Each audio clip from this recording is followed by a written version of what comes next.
പിതാവിൻ്റെയും പുത്രൻ്റെയും പരിശുദ്ധാത്മാവിൻ്റെയും നാമത്തിലാണ് വിശുദ്ധായുടെ സ്നേഹമുള്ള സഹോദരൻ.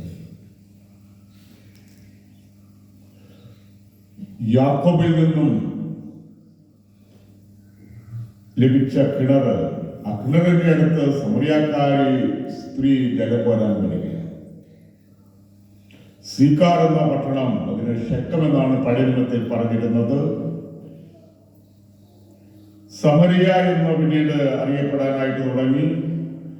ഇന്ന് ആ പട്ടണം പലസ്തീനയിലെ വെസ്റ്റ് ബാങ്കിൽ അറിയപ്പെടുന്നത് നാബൂസ് എന്നാണ്. ഹരീസി എബാൽ മലകളുടെ താഴ്വര പട്ടണമാണ്.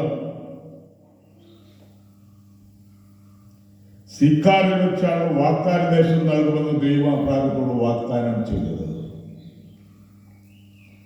അപ്പോൾ ആ കിണറ്റിൽ വെള്ളം കോരാനായിട്ട് ആ സ്ത്രീ വരികയാണ്. യേശു ആ സമയത്ത് യേശു ശിശുമാരോടെ ഉണ്ടായിരുന്നു. ശിശുമാര് ആഹാരം വാങ്ങിക്കാനായിട്ട് പോയ സമയം. അപ്പോൾ അവളുമായിട്ടുള്ള സംഭാഷണമാണ് ഇന്നത്തെ വചനത്തിൽ പറയുന്നത്. ഉൽപ്പത്തി പുസ്തകം 29:1-14 യാക്കോബ് വേറൊരു കിണറ്റിന്റെ കരയാണ് പറയുന്നത്. യാക്കോബ് സഹോദരനുമായിട്ട് വഴക്കുകൂടി അമ്മ യാക്കോബിനെ പറഞ്ഞയക്കുകയാണ് സഹോദരനായ ലബാന്റെ അടുത്തേക്ക്. നീ ഇവിടെ നിൽക്കേണ്ടതെന്നാൽ ശരിയാവുകയില്ല, നീ എന്റെ സഹോദരന്റെ അടുത്തേക്ക് പോവുക. അങ്ങനെ യാക്കോബ് സുദീർഘമായ യാത്ര നടന്ന് അവസാനം കിണറ്റിൻ കരയിലെത്തുകയാണ്. 29:1-14 വിശദീകരിക്കുന്നുണ്ട്. ആ കിണറ്റിന്റെ അരികിൽ അന്നത്തെ അവിടെ പ്രധാനപ്പെട്ട ജോലി ആടുകളെ മേയ്ക്കുകയായിരുന്നു. ആടുകൾക്ക് ആവശ്യമാണ് തീറ്റ വേണം, വെള്ളം ഈ കിണറ്റിൽ നിന്നാണ് ലഭിക്കുക. അപ്പോൾ ആ കിണറ്റിന് അതിൻ്റെ വാതിക്കല് കല്ലുരുട്ടി വെച്ചിട്ടുണ്ട്. വെള്ളം കുടിപ്പിക്കാൻ സമയത്ത് ആ കല്ലുരുട്ടി മാറ്റും, വീണ്ടും ആ കല്ലുകൊണ്ട് അടച്ചു വെക്കും.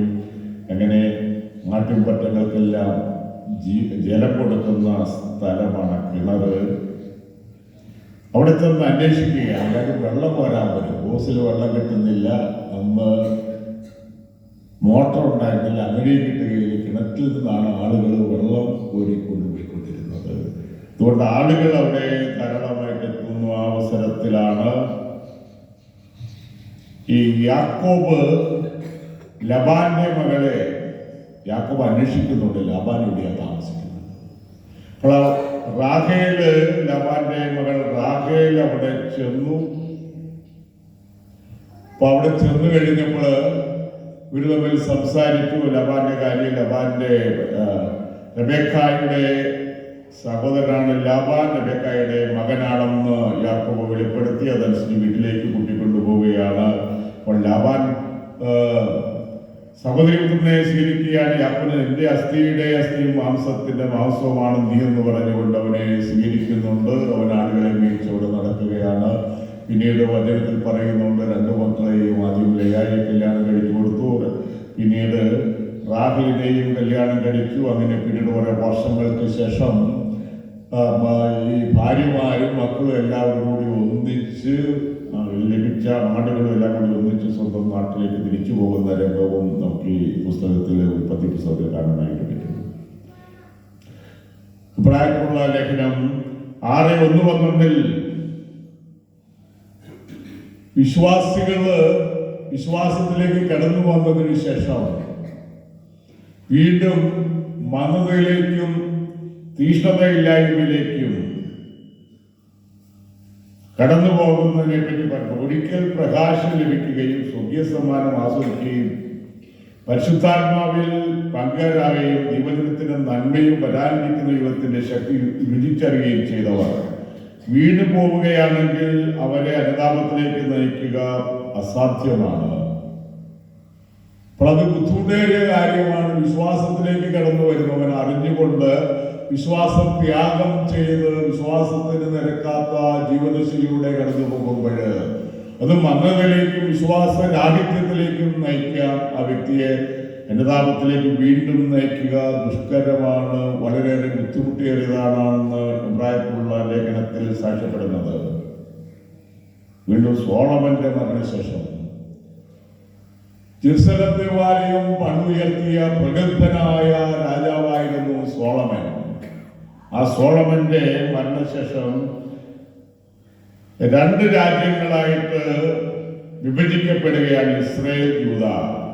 ഇസ്രായേൽ രാജ്യത്തിന്റെ തലസ്ഥാനമായിരുന്നു സമേറിയ, യൂദയായുടെ തലസ്ഥാനമായിരുന്നു ജെറൂസലം. അങ്ങനെ 2 രാജ്യങ്ങളായിട്ട് ഇസ്രായേലിന്റെ തലസ്ഥാനം ഷെക്കം, അതിനാണ് സമരിയ എന്നുകൂടി പറയാറുണ്ടായിരുന്നു. അന്ന് പറഞ്ഞിരുന്നത് ഷെക്കം എന്നാണ്. BC 8-ാം നൂറ്റാണ്ടില് അസിയാക്കാർ ആക്രമിച്ച് ഇസ്രായേൽ രാജ്യം, യൂദയ രാജ്യമല്ല, ഇസ്രായേൽ രാജ്യത്തെ ആക്രമിച്ച് കീഴടക്കി. ഇവരെല്ലാം അടിമകളായിട്ട് അസീറിയയിലേക്ക് പിടിച്ചു കൊണ്ടുപോയി. BC 721 സംഭവം നടക്കുന്നത്.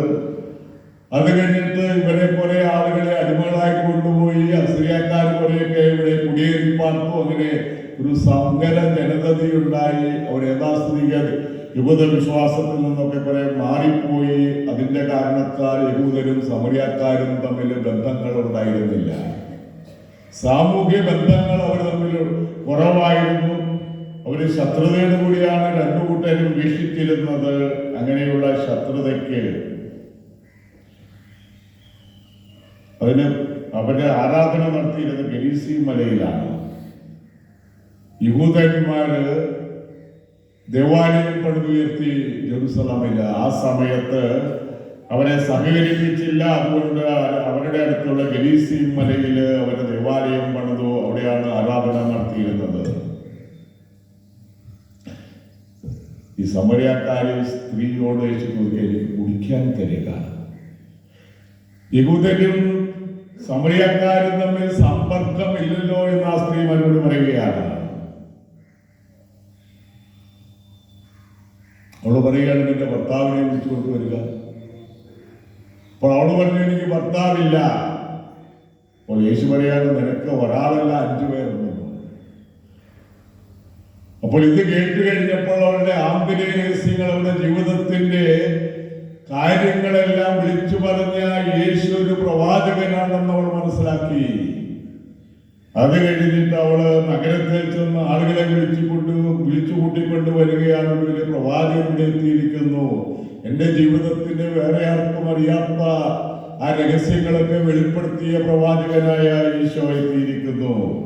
അങ്ങനെ ആളുകൾ അവിടെ വന്നു. യേശുവിനെ ഉചിതമായിട്ട് സ്വീകരിച്ചു. യേശുവിനെ രക്ഷകനായിട്ട് സ്വീകരിക്കും. യേശുവിന് വേണ്ട ഉചിതമായിട്ടുള്ള സ്വീകരണങ്ങൾ കൊടുക്കുകയും യേശുവിനെ സ്വീകരിക്കുകയും യേശുവിന്റെ വചനങ്ങൾ ശ്രദ്ധിക്കുകയും ചെയ്തു. അതിന് കാരണമായത് സമരിയക്കാരിയായ സ്ത്രീ. ഒരു അധ്യായം മുഴുവനും യോഹന്നാൻ ശ്ലീഹ മാറ്റിവെച്ചിരിക്കുകയാണ് യേശുവും സമരിയക്കാരി സ്ത്രീയും തമ്മിലുള്ള സംഭാഷണത്തിന്. വിശുദ്ധ ഗ്രന്ഥകാരൻ അത് കഴിഞ്ഞിട്ട് പറയുന്നു, യേശു പറയുകയാണ്, ജീവജലം ഞാൻ നൽകും. അപ്പോൾ അവള് പറയുകയാണ്, എനിക്ക് ജീവജലം കിട്ടിയാലും വീണ്ടും വെള്ളം കോരാനായിട്ട് കൊണ്ട് വരേണ്ട കാര്യമില്ലല്ലോ എന്ന് അവൾ പറയുന്നുണ്ട്. വീണ്ടും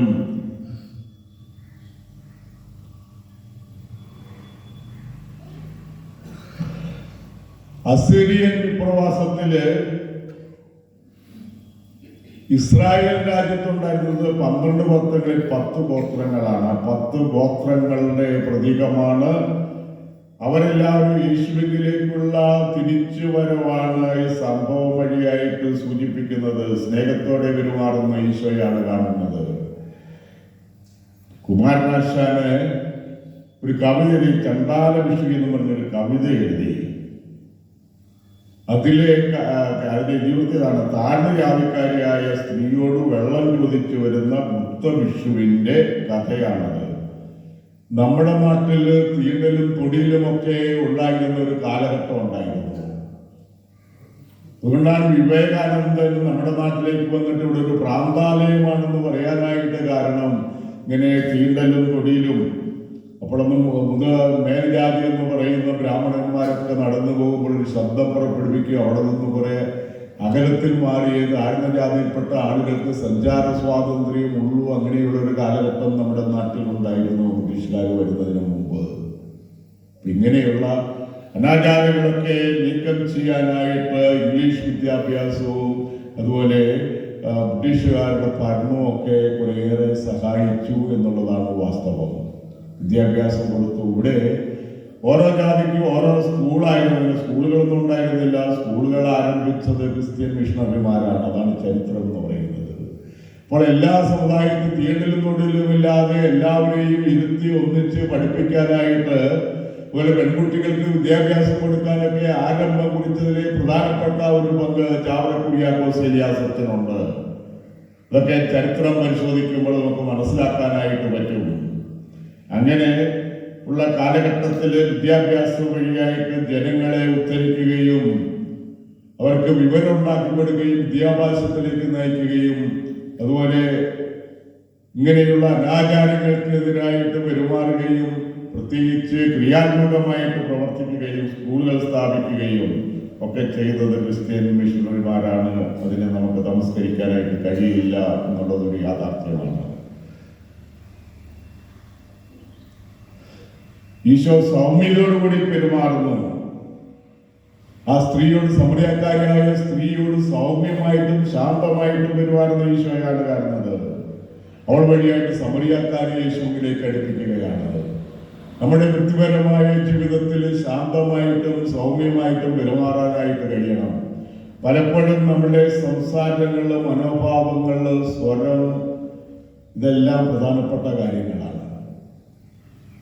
അപ്പോൾ ശാന്തമായിട്ട് നമ്മളുമായിട്ട് ഇടപെടുന്നവരോട്, കുടുംബത്തിലുള്ളവരോടാണേലും മറ്റുള്ളവരോടാണേലും മക്കളോടാണേലും എതിർപ്പാതിരോടാണേലും ശാന്തമായിട്ടും സ്നേഹത്തോടു കൂടിയും പെരുമാറാനായിട്ട് കഴിഞ്ഞാൽ ഒത്തിരി പ്രശ്നങ്ങൾ പരിഹരിക്കാനായിട്ട് കഴിയും. ഒത്തിരി ബന്ധങ്ങൾ തകരാതെ കാത്തു സൂക്ഷിക്കാനായിട്ട് പറ്റും. അപ്പോൾ ഈശോയെ മാതൃകയാക്കിക്കൊണ്ട് നമ്മുടെ ജീവിതത്തിൽ ശാന്തതയും നന്മയൊക്കെ നേടിയെടുക്കുക. ഇങ്ങനെ മറ്റുള്ളവരോട് നന്മ ചെയ്യുന്നവരായിട്ട്, വിനയത്തോടു കൂടി പെരുമാറുന്നവരായിട്ട് നമുക്ക് മാറാം. അപ്പോൾ നമ്മൾ ഈശോയോട് കൂടുതലായിട്ട് അടുത്ത് പെരുമാറാനായിട്ട് കഴിയും. പിതാവിൻ്റെയും പുത്രൻ്റെയും പരിശുദ്ധാത്മാവിൻ്റെയും